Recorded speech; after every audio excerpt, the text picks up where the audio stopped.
السلام علیکم ورحمت الله وبرکاتو. هیله لرم چې روغ او جوړ به یاست. ګرانو زده کوونکو، د لیک او لوست اسانه زده کړې په نوم کورس کې مو درته د ګ توري د ږمنځ موضوع راوړې ده. هیله لرم چې یاده موضوع به مو خوښه شي. ګ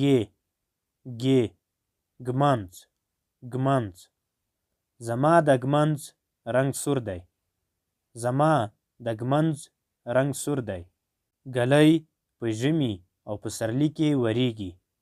ګلۍ په ژمي او پسرلي کې وریږي. مریم د اقرا ویښتان ږمنځوي.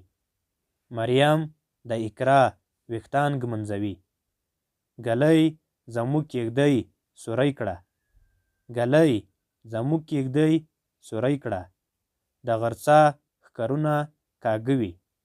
د غرڅه ښکرونه کاږه وي.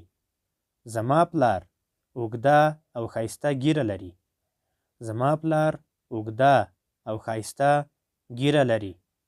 ګرانو زده کوونکو، هغه لغاتونه چې په دې متن کې سخت دي اوس به یې درته وژباړو. لغات: معنا: کیږدۍ خیمه. کیږدۍ خیمه. غرڅه هوسۍ یو ډول ځنګلي حیوان. غرڅه هوسۍ یو ډول ځنګلي حیوان. کورنۍ دنده. د ګ توري لرونکې کلمې بیلې بیلې ولیکئ. د ګ توري لرونکې کلمې بیلې بیلې ولیکئ.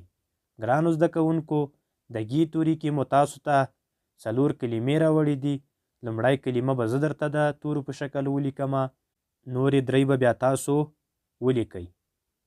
مږه، میم، ګ، ه. دا 3 توري چې سره یو ځای کړو مږه کلمه ترې جوړیږي. میم، ګ، ه. دا 3 توري چې سره یو ځای کړو مږه کلمه ترې جوړیږي.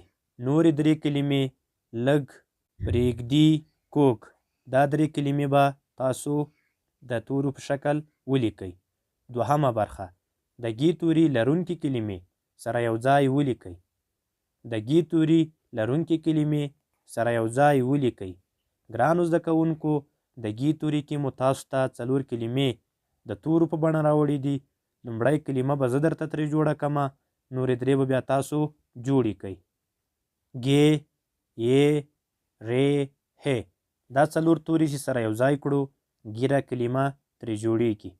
ګ، یا، ر، ه. دا 4 توري چې سره یو ځای کړو ګیره کلمه ترې جوړیږي. نورې 3 کلمې زموږ، کیږدۍ، سپوږمۍ. دا به تاسو د لغات یا کلمې په بڼه ولیکئ. ګرانو زده کوونکو، نن مو تاسو ته د ګ توري کې د ږمنځ موضوع راوړې وه. لومړی مو درته متن تشریح کړو، ورپسې مو هغه لغاتونه چې په یاد متن کې سخت وو وژباړل، او همدارنګه په کورنۍ دنده کې مو درته د ګ توري کې 4 کلمې راوړې وې. لومړی ما درته د تورو په بڼه ولیکله، نورې 3 مو تاسو ته کورنۍ دنده درکړه. په دوهمه برخه کې مو 4 کلمې د تورو په بڼه راوړې وې. لومړی کلمه ما درته ترې جوړه کړله، نورې 3 مو تاسو ته کورنۍ دنده درکړه. هیله لرم چې یاده موضوع به مو خوښه شوې وي. ګرانو زده کوونکو، د ږمنځ موضوع خپل ځان سره 10 ځله تکرار کړئ تر څو په اسانۍ سره وکولی شئ لیک او لوست زده کړئ.